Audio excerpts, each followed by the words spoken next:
How are we all doing, people? And yes, look at this, 2 videos in a week from your boy. That's it. Come on, let's hear it. Let's hear it. Okay, so before we get into this video, you know, everyone's going on about supporting your local business, supporting all these small companies to keep them going.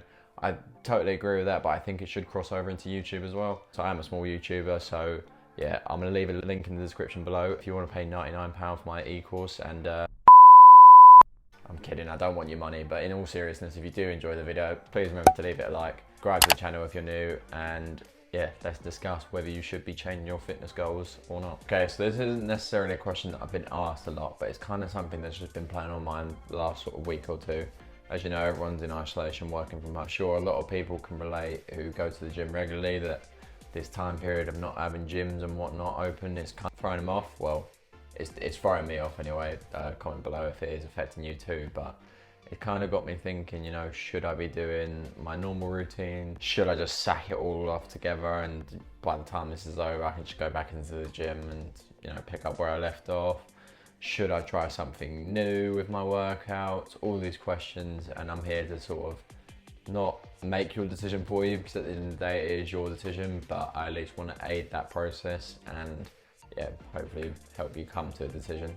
Now, I would say if you are completely married to a certain type of training, so for example, bodybuilding, you know, you want to be competing, you want to be Mr. Olympia for all I know, right? And you're completely married to your style of training, I would say you're gonna have to do your best to try and mimic that. There's loads of people coming up with like creative ways, people like doing seal rows on like kitchen countertops, or just investing a lot of money. You know, I follow a certain guy who's just like, look, I want to get this goal and I'm going to get it no matter what. So he spent about 2-3 grand, which I know everyone can't do, but you know, you can invest to a certain point, although it might be extortionate. If you're willing to get your goal, then you've got to do what it takes to get there.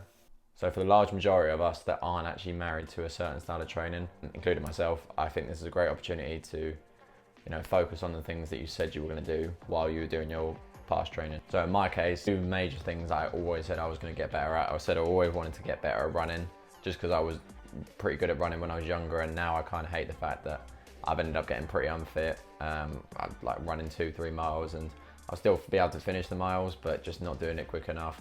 Feeling fucked after, it's just not ideal. Luckily for me, I've got a forest about 5 minutes away from me, and it's quite an open forest, so there's not too many people around. So I just, you know, I've been going for runs there. It normally clocks up to about 4 or 5 miles, which is pretty good. So I've just been focusing on that and trying to get better time, and maybe, you know, running for a bit longer or not walking certain amounts and whatnot. The second one was become more mobile.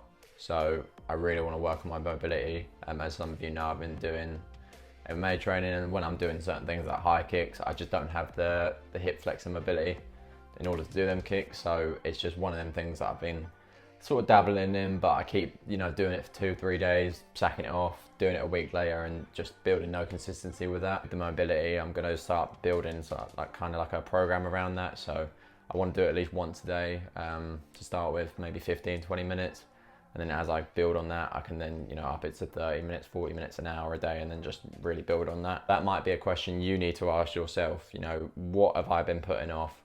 What is something that I keep going, yeah, I'm going to get around to that. Yeah, I'm going to get better at that. You know, think about that, really think about it, and think, right, no more excuses now. This is the time where I'm going to do it, because I'm stuck indoors.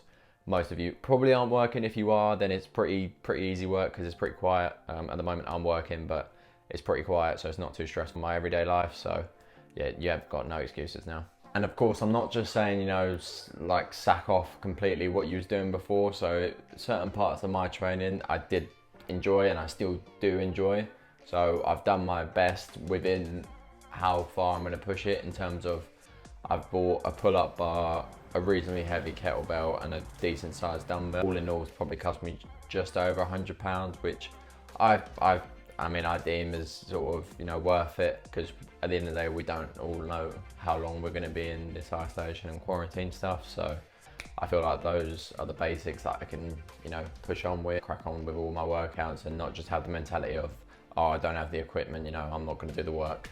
But even if I didn't have these equipment, you know, you can still apply the same principles, still apply your progressive overload, still, you know, build a rough program, which I'm going to make a future video on, so stay tuned for that.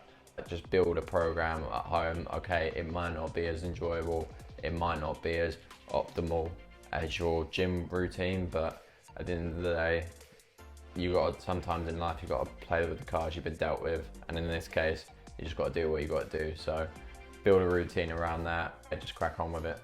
And by applying these principles, you know, I might not make loads of progress or even any, but I'm definitely going to limit regressing myself and, you know, losing gains or losing progress to what I made. Anyway, that's that for this video. I wanted to, you know, I don't want to force your decision upon you, but I kind of want to prompt people and, you know, give them that push they need to make a decision, because during uncertain times like this, it's so easy to go, oh, I don't know what to do. Oh, I'll think about it tomorrow, or I'll think about it next week or whatever. And you're just going to keep delaying. Hopefully with this video, you know, it's kind of at least pushed you on to, oh, someone's been on a walk for an hour and a half. But yeah, as I was saying, you know, hopefully this video is, you know, going to give you that push to go, right, this is what I'm going to do and this is how I'm going to do it, and just execute. With that being said, thank you for watching. If you did enjoy the video, please remember to leave it a like and subscribe to the channel if you're new, and I'll see you soon. Take care.